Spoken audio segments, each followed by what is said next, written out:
Breaking news. A cherished star from one of America's most legendary sitcoms is no longer with us. Malcolm-Jamal Warner, who millions remember as Theo Huxtable on The Cosby Show, has heartbreakingly died at the age of just 54. But it's the startling cause of death and unforeseen drowning that's left both fans and those close to him utterly shaken. What exactly took place in those final moments? And why are there quiet murmurs of mystery surrounding his unexpected departure? Stay right here, because what's coming will deeply rattle every fan of classic television. When people think of The Cosby Show, they instantly recall the quick-witted and cheerful teen, Theo Huxtable, a role that brought love, humor, and sincerity into millions of households across the country. For decades, Malcolm-Jamal Warner was more than just a TV character. He felt like family. A fixture of 80s and 90s pop culture, he was a young actor who matured before our very eyes. And now, at only 54, Malcolm-Jamal Warner is gone. News of his sudden death is creating massive ripples across Hollywood and around the globe. According to initial reports, the beloved star passed away in what's being called a tragic drowning. Yet even that explanation leaves many puzzled.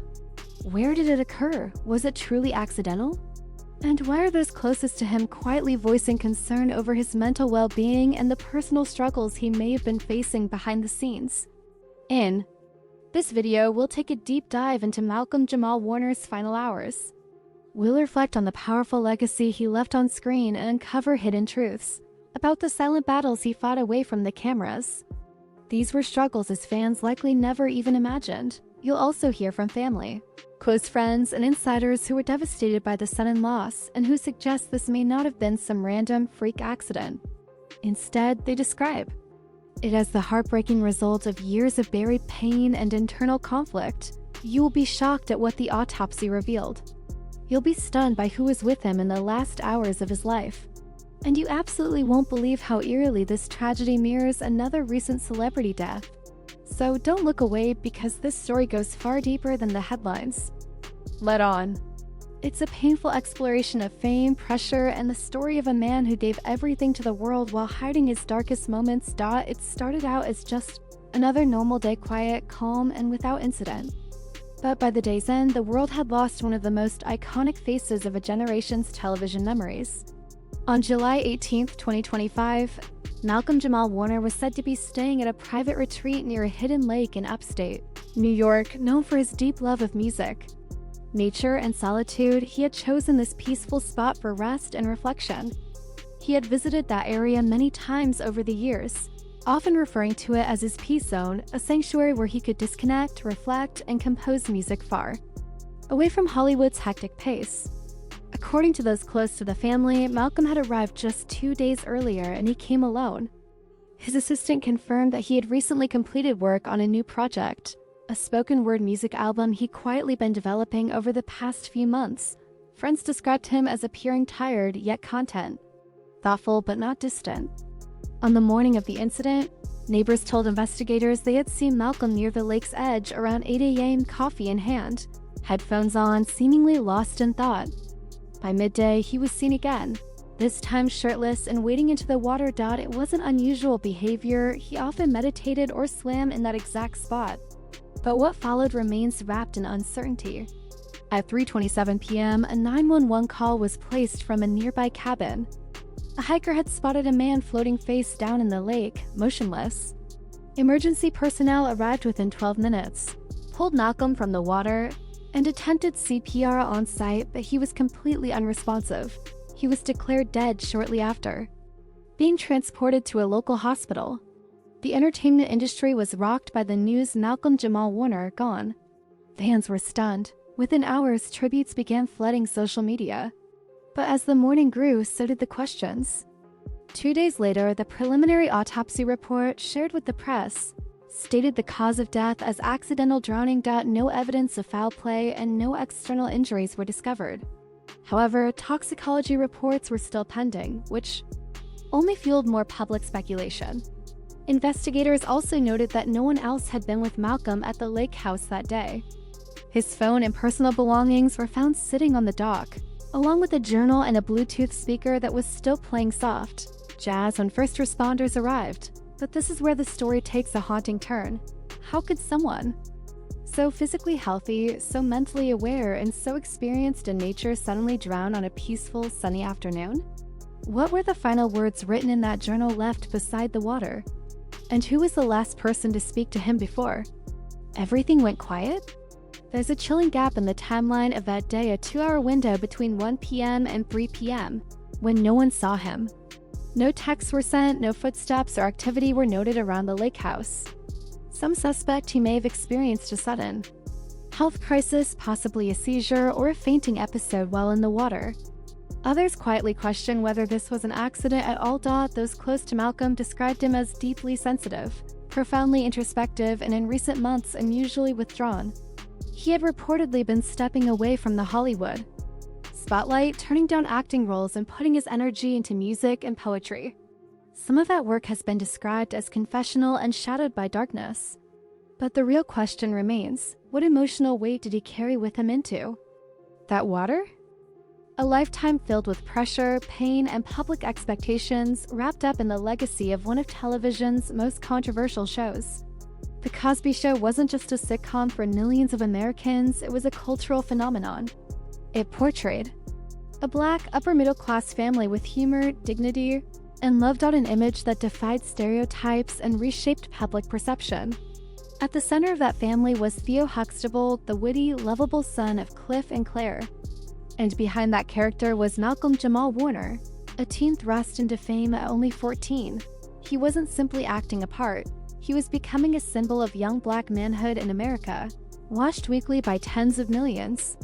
The demand to appear perfect, polished, and inspiring didn't stop once the cameras turned off. It followed him well into adulthood, quietly influencing every path he took. In interviews over the years, Malcolm admitted his relationship with fame was far from simple. While he appreciated the opportunity, he also spoke openly about feeling boxed in, like his entire identity had been compressed into a single role. "I could never just be Malcolm. I was always Theo even at 40. And then came the fall of Bill Cosby, a man Malcolm had once referred to as a mentor, a father figure, even America's dad. When Cosby was convicted of sexual assault in 2018, it didn't just tarnish his own name, it shattered the foundation of the show that had catapulted Malcolm's career. Imagine bearing the weight of being a part of something millions adored, only to watch it turn toxic, divisive, and in many eyes, unforgivable. Through the Cosby scandal, Malcolm remained publicly quiet, carefully choosing his words. He never outright supported Cosby, but he also refrained from harshly condemning him. That silence sparked criticism from some and compassion from others, but privately, friends say the emotional toll was devastating. He was torn apart. One colleague sighed he felt like he lost a father but couldn't mourn him publicly without being judged. The fallout didn't just impact Malcolm's reputation, it derailed projects. Shows he was attached to got shelved. Media interviews slowed down. Casting conversations turned hesitant. Is he still linked to Cosby? Will it stir controversy? It was as if the once celebrated identity of Theo became more of a burden than a blessing. Professionally, Malcolm shifted directions, focusing on music, directing, and spoken word. More introspective, creative outlets where he had control. He found comfort in jazz and writing deeply personal lyrics about identity, loss, and inner peace. People who worked closely with him said he often showed up to studio sessions, introspective and intense, sometimes pulling away between takes to sit in solitude. One producer remembered Malcolm pausing mid-recording, gazing out the window and softly saying, "You ever feel like you peaked too early, and now the world's just waiting for you to fade away?" These weren't fleeting thoughts. They reflected something deeper, an internal struggle. A man trying to reconcile a beloved legacy with a truth he couldn't shake.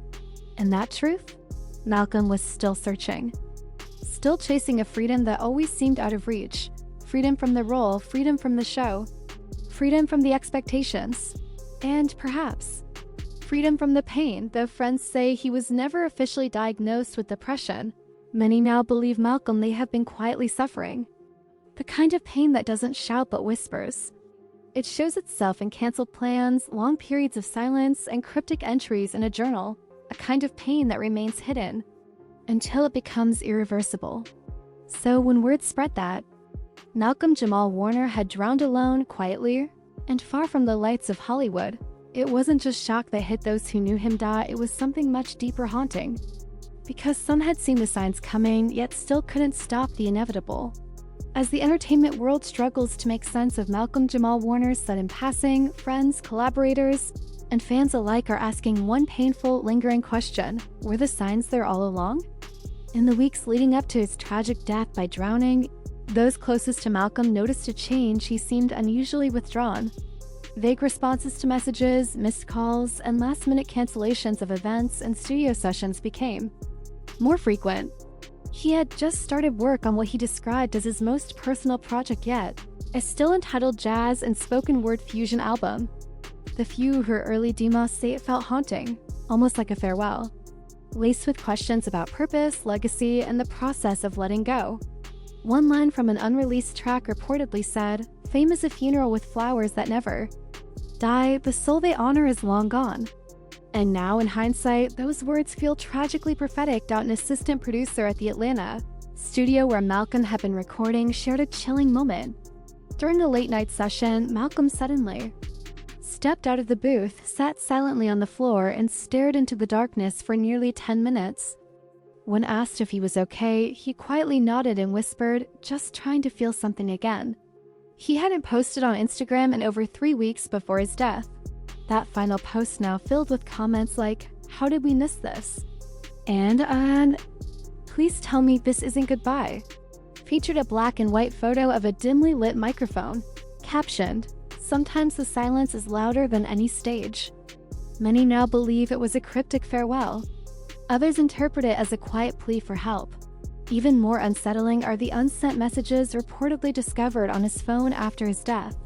A close friend who was granted limited access by the family revealed that Malcolm had several drafted texts to friends and former castmates, none of which were ever sent.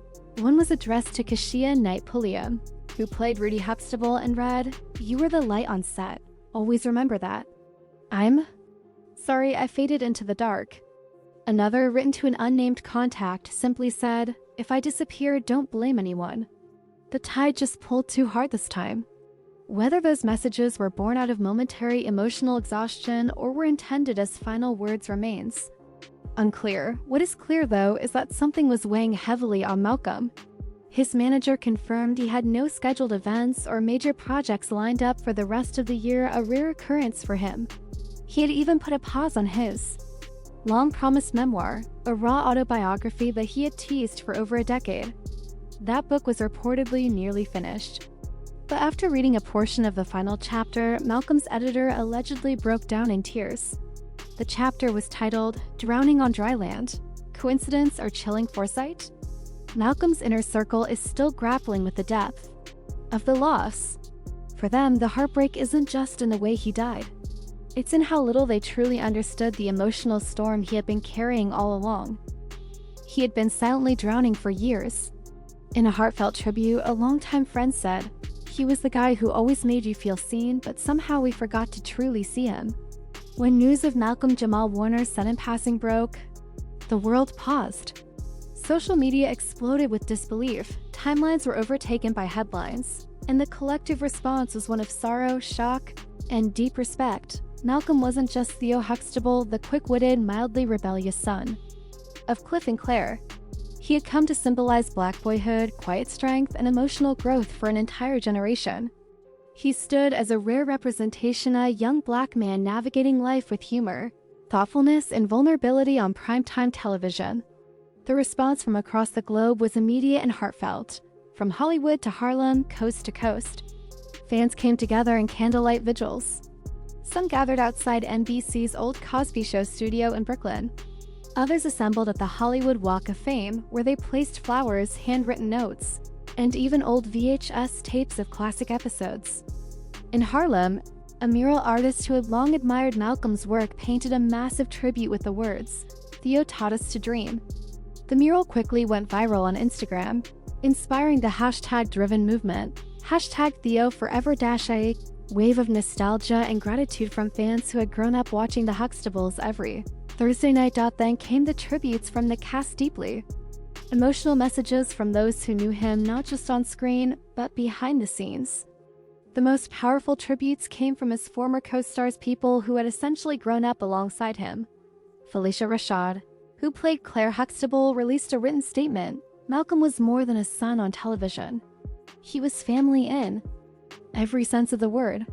He walked with grace, carried joy and pain equally, and lived with purpose.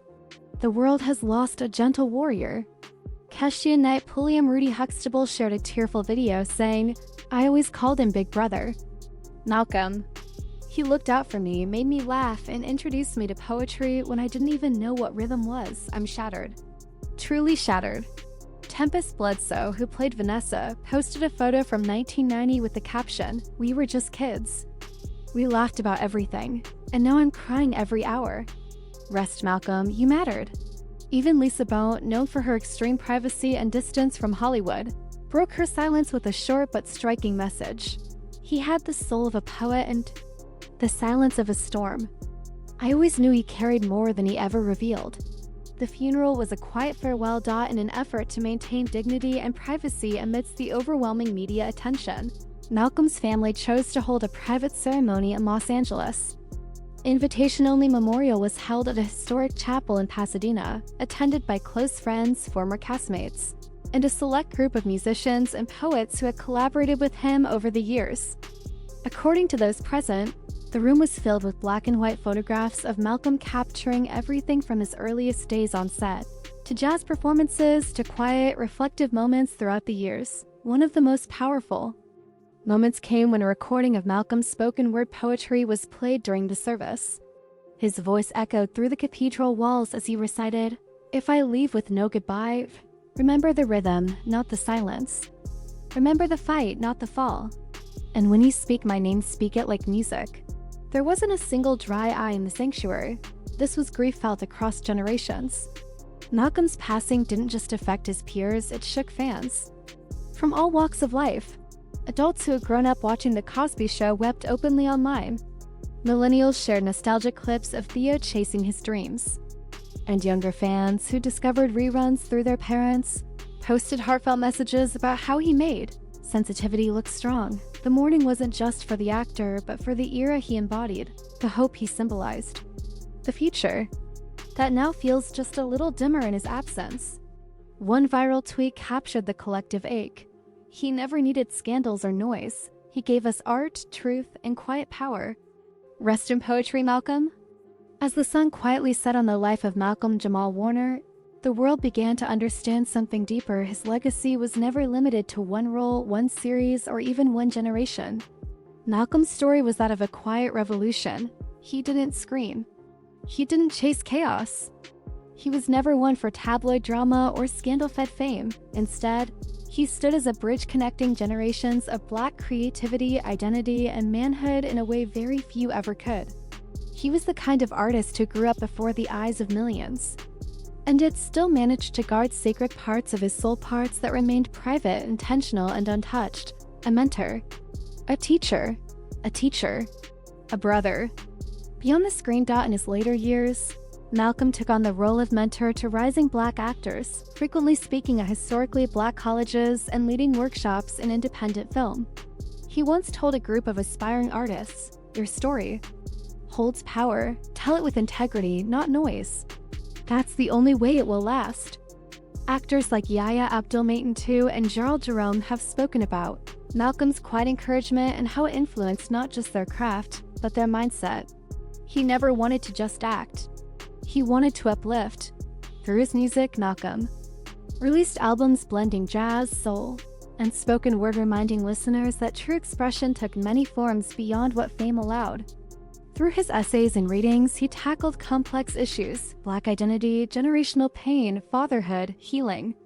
His TED-style performance, The Broken Compass, is still quoted in university lectures today, though Malcolm never actively pursued awards. They eventually came to him.